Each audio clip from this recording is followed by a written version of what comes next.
성도 여러분, 안녕하세요. 오늘은 마가복음 마지막 시간으로 16장 9절에서 20절까지를 본문으로 하여 만민에게 복음을 전파하라 라는 제목으로 말씀을 나누겠습니다.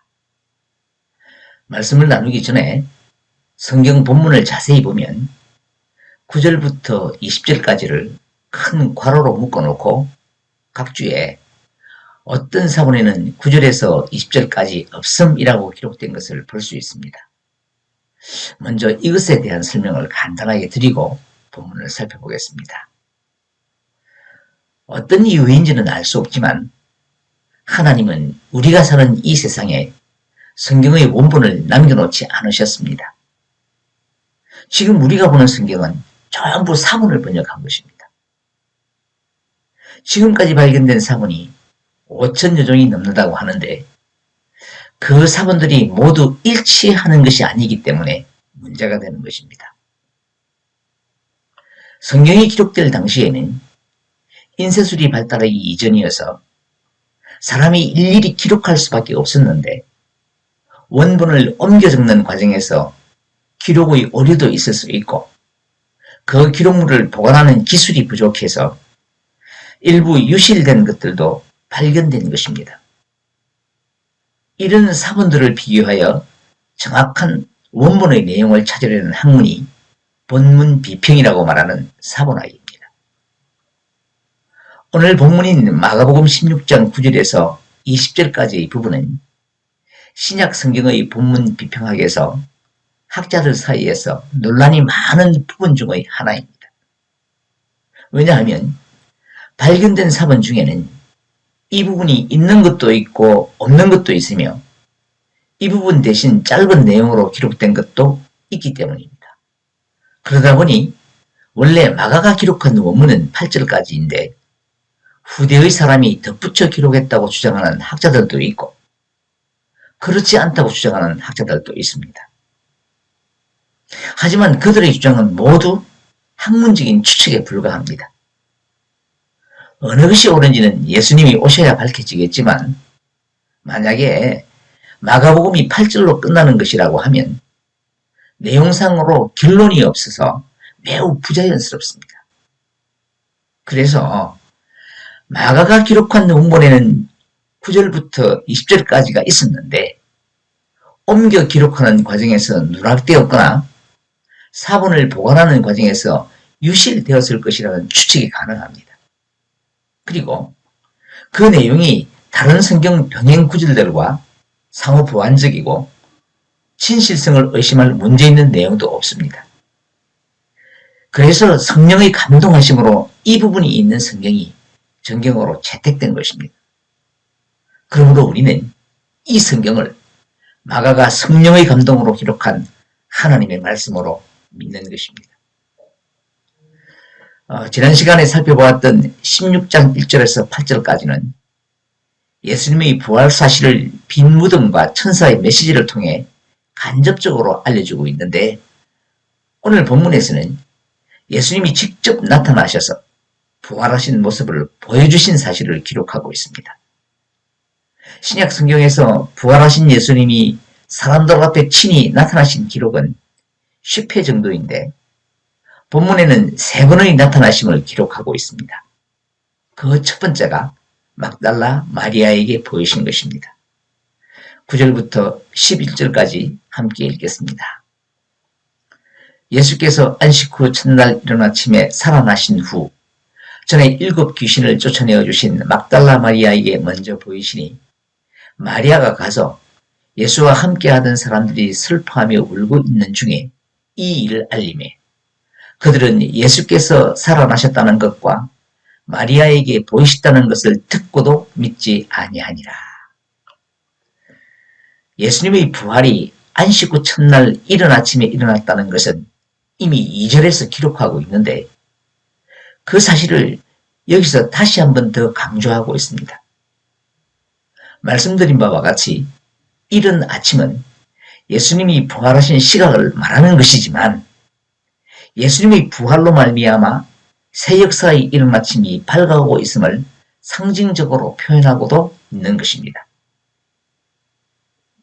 그 새벽 시간에 무덤 앞에 나타난 자들은 예수님의 십자가 사건부터 부활의 순간까지 계속 함께하며 끝까지 자리를 지켰던 여인들이었습니다.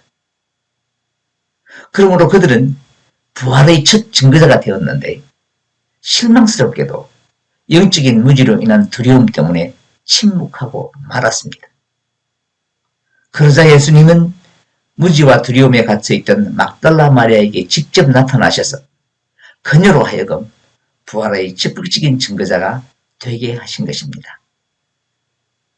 본문에서 마리아를 전에 7 귀신을 쫓아내어 주신 막달라 마리아라고 소개하고 있는데 이 부분을 문제 삼아 9절 이하는 마가의 저작이 아니라고 주장하는 학자들이 있습니다.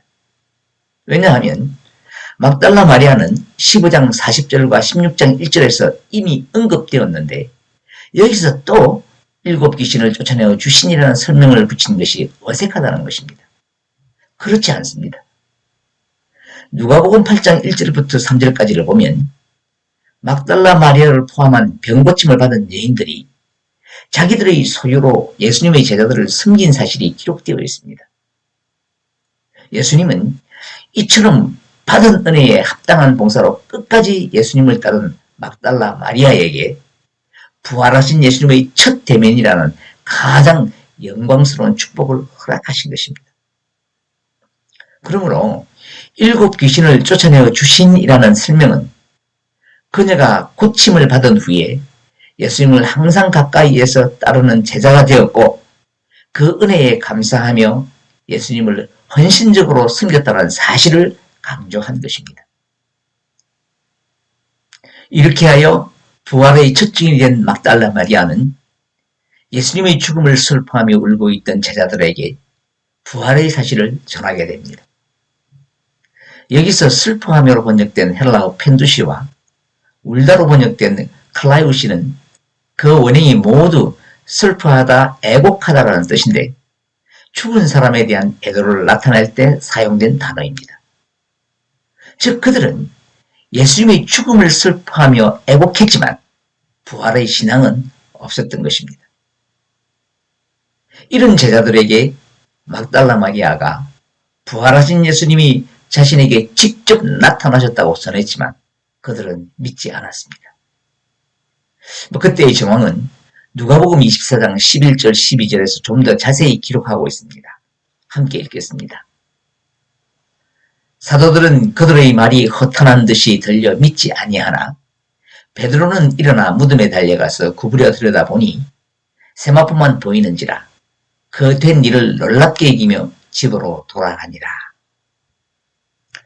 사도들은 예수님으로부터 자신의 부활에 대한 구체적인 예언을 3번이나 들었고 예수님이 죽었던 자를 살리는 사건을 3번이나 목격했던 자들입니다. 회당장 야이로의 딸과 나인성 과부의 아들 그리고 나사로를 살리신 현장에 그들이 함께 있었습니다. 그런데도 막달라 마리아의 증언을 믿으려 하지 않은 것입니다. 수제자였던 베드로마저도 그 일을 놀랍게 여기면서도 부활을 확신하지 못했던 것입니다. 이것이 인간의 가장 큰 약점입니다. 이성으로 이해할 수 없는 일은 직접 목격한 사실마저도 의심하며 받아들이지 않으려고 합니다.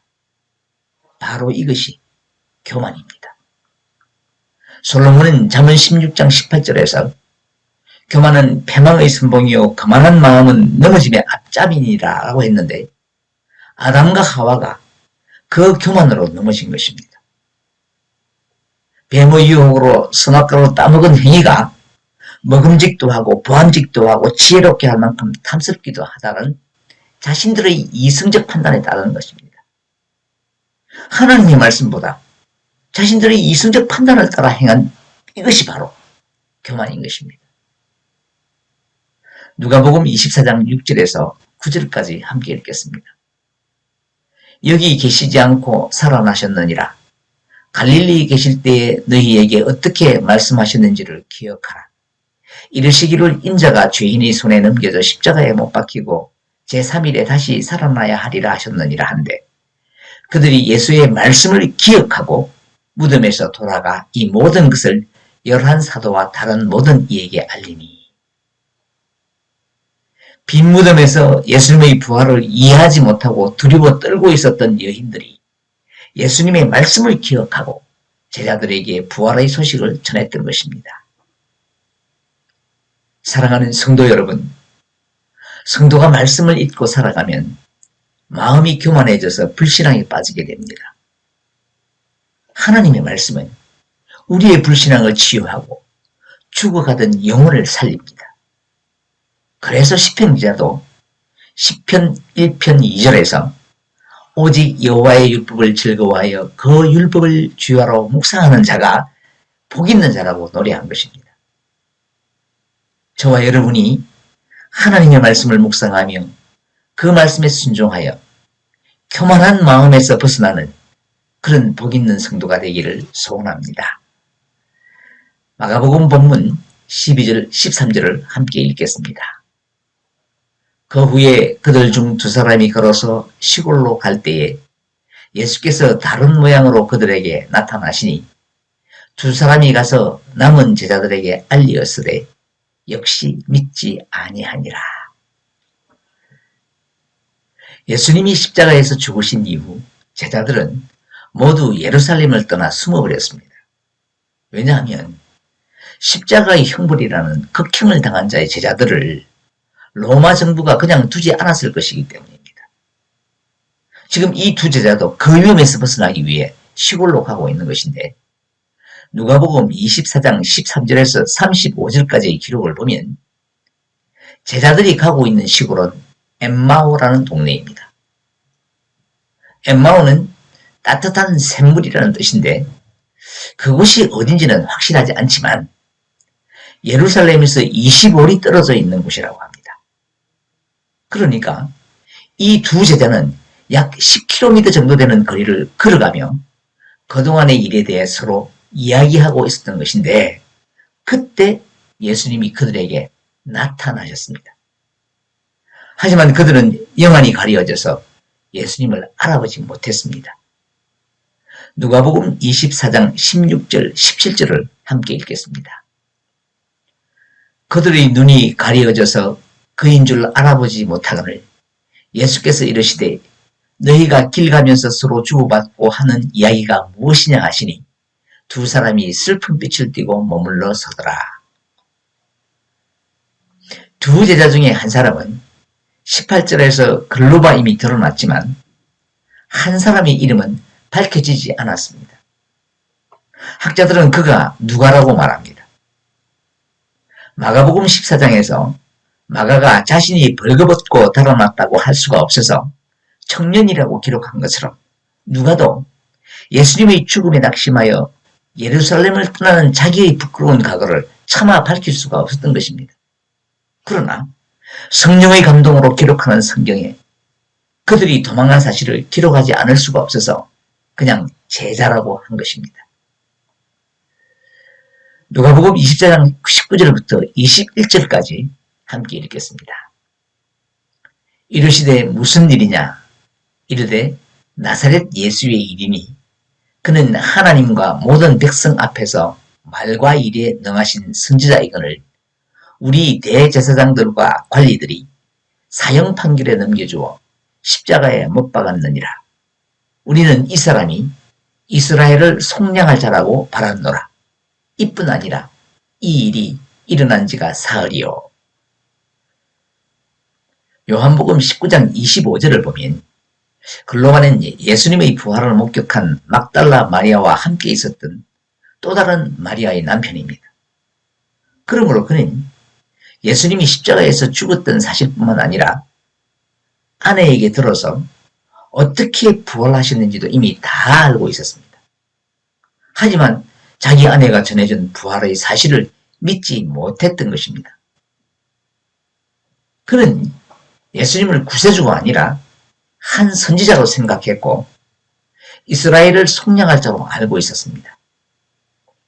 여기서 속량할로 번역된 헬라어 리트로오는 구원하다 혹은 구속하다라는 뜻인데 여기서는 로마의 억압에서부터 해방하다라는 정치적인 의미로 쓰였습니다.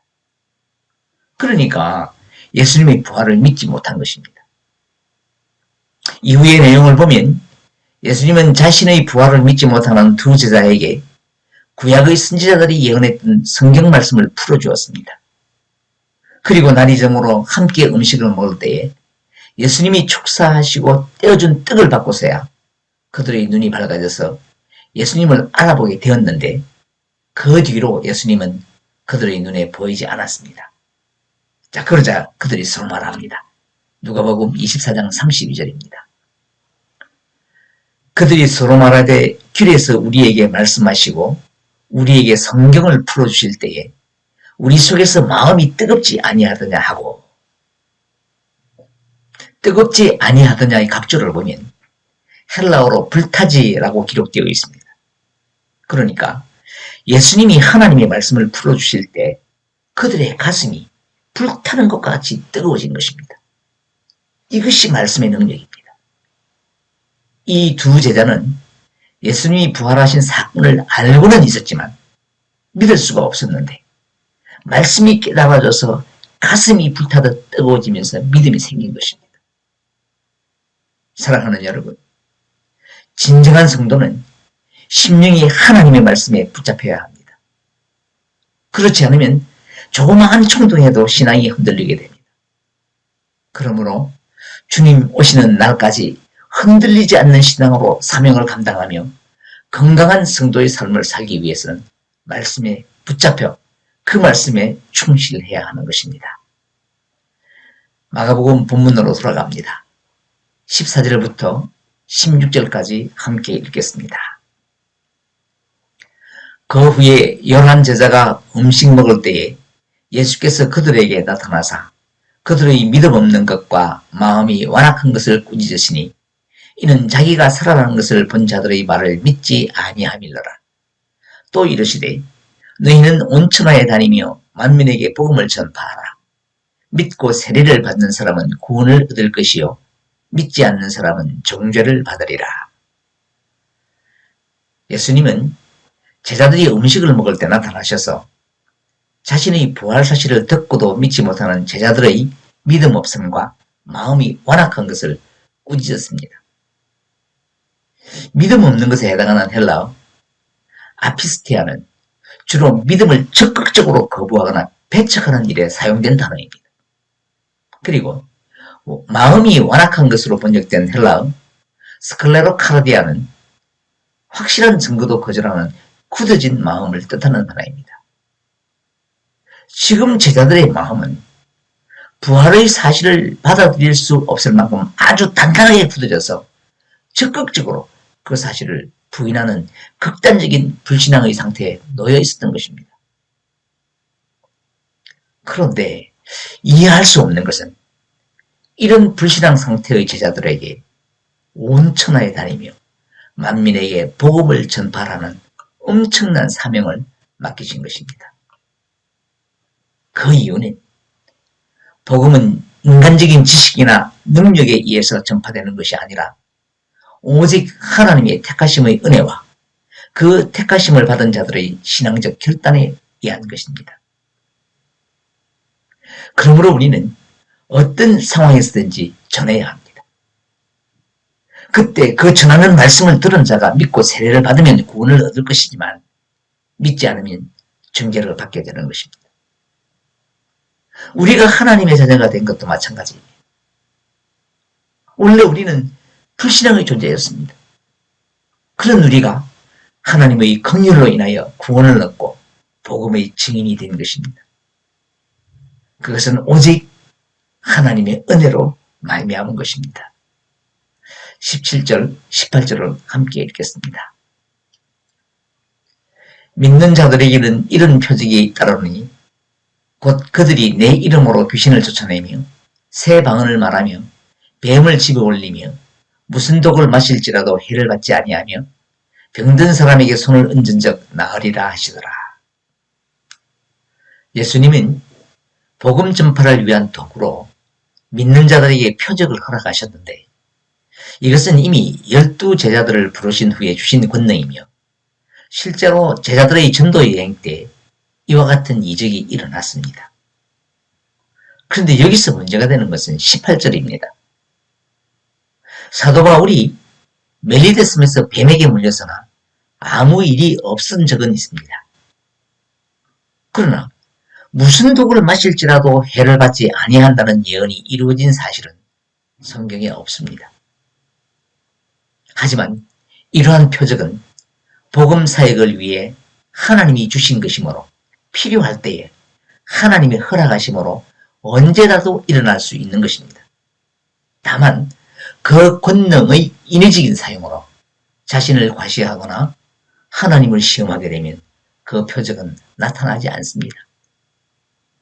교회사적으로 보면 실제로 이 표적을 문자적으로 해석하여 뱀을 집어들거나 독을 마시도록 하는 이단들이 생겨나서 생명을 잃은 사건도 종종 있었습니다. 성경의 표적은 단순히 기적이나 이적을 보여주는 것이 아닙니다. 거기에는 상징적인 의미가 있습니다. 그렇다면 여기에는 어떤 상징적인 의미가 있는 것일까요? 이사야 11장 1절부터 9절까지의 말씀을 보면 이새의 자손으로 오시는 메시아를 통해 죄악으로 가득한 세상에 완전한 평화의 나라가 도래할 것과 그때 그 나라에 속한 자들이 행복을 누리게 될 것을 예언하고 있습니다. 그 예언이 선포된 지 700여 년 후에 예수 그리스도께서 성육신하심과 십자가의 죽으심으로 일단 성취되는데 궁극적으로는 예수님이 재림하심으로 완전한 메시아 왕국이 이루어질 때 그 예언의 완전한 성취가 이루어지는 것입니다. 그 내용 중에 상징적인 여러 동물이 등장하는데 상극일 수밖에 없는 그 동물들이 메시아의 왕국에서 서로 사이좋게 공존할 수 있다고 표현함으로써 죄로 인해 타락한 원창조의 세계가 메시아의 오심으로 죄가 완전히 제거되어 회복될 것임을 노래하고 있습니다. 그 완전한 나라의 모습을 노래하는 중에 젖먹는 아이가 독사의 구멍에서 장난하며 젖된 어린아이가 독사의 굴에 손을 넣을 것이라. 내 거룩한 산 모든 곳에서 해됨도 없고 상함도 없을 것이니 라는 구절이 있습니다. 이와 같이 마가복음 본문의 표적도 완전한 하나님 나라가 임했을 때의 모습을 상징적으로 표현하는 것입니다. 그것은 다음의 구절을 통해서도 알 수 있습니다. 19절, 20절을 함께 읽겠습니다. 주 예수께서 말씀을 마치신 후에 하늘로 올려지사 하나님 우편에 앉으시니라. 제자들이 나가 두루 전파할새 주께서 함께 역사하사 그 따르는 표적으로 말씀을 확실히 증언하시니라. 하늘에 오르셔서 하나님 우편에 계시는 예수님은 교회의 머리가 되시는 분이십니다. 그렇다면 머리와 지체는 언제나 함께하는 것이므로 교회의 지체인 성도도 이미 하늘에 있는 것이나 마찬가지입니다. 다만 예수님이 재림하셔서 그 나라가 완성되기까지는 함께 하시는 성령님의 역사로 이 땅에서 복음을 전하여 하나님의 나라를 넓혀가고 있는 것입니다. 이제 제자들은 예수님의 가르침으로 불신앙을 완전히 씻고 사명을 완수하기 위해 주의 말씀을 세상에 담대히 전하게 됩니다. 이때 성령으로 함께 하신 하나님이 표적을 통하여 말씀을 확실히 증언하신다고 했는데 그 증언한 말씀이 무엇일까요? 마태복음 12장 39절 40절을 함께 읽겠습니다. 예수께서 대답하여 이르시되 악하고 음란한 세대가 표적을 구하나 선지자 요나의 표적밖에는 보일 표적이 없느니라. 요나가 밤낮 사흘 동안 큰 물고기 뱃속에 있었던 것 같이 인자도 밤낮 사흘 동안 땅속에 있으리라. 세상 사람들은 독을 마셔도 죽지 않는 그러한 표적을 구합니다. 하지만 예수님은 보여줄 표적이 오직 당신의 죽음밖에 없다고 말씀하신 것입니다. 이것은 이 세상에서 베푸신 모든 표적은 당신이 십자가에서 죽어 인간의 죄를 대속할 것을 증언하기 위함이라는 것입니다. 그러므로 오늘 우리에게 표적은 오직 예수님의 십자가뿐인 것입니다. 그 십자가가 하나님의 말씀을 정확하게 증언하고 있는 것입니다. 이제 말씀을 맺겠습니다. 원래 우리는 불신앙의 상태에 있는 쓸모없는 인간이었습니다. 주님은 그런 자들을 택하셔서 제자로 삼으시고 온 천하에 다니며 만민에게 복음을 전파하는 말씀을 끝으로 지상에서의 사역을 마감하시고 하늘로 올라가셔서 하나님 권능의 우편에 앉으셨습니다. 하나님 우편이란 하나님 나라의 왕이 되셔서 하나님과 함께 이 세상을 다스리는 것에 대한 상징적인 표현입니다. 마가복음은 여기서 끝이 나지만 땅의 일과 하늘의 일은 아직 끝나지 않고 계속 이어져 가고 있습니다. 땅에서는 택하신 당신의 제자들이 세상에 복음을 전하고 있으며 주님은 지금도 쉬지 않으시고 십자가의 표적으로 당신의 말씀을 확정하고 계십니다. 오늘도 십자가의 표적으로 확정하신 말씀을 묵상하며 몸에 예수 그리스도의 흔적을 지닌 말씀의 증인으로 온 천하에 복음을 전하며 사명을 감당하는 저와 여러분이기를 간절한 마음으로 소원합니다.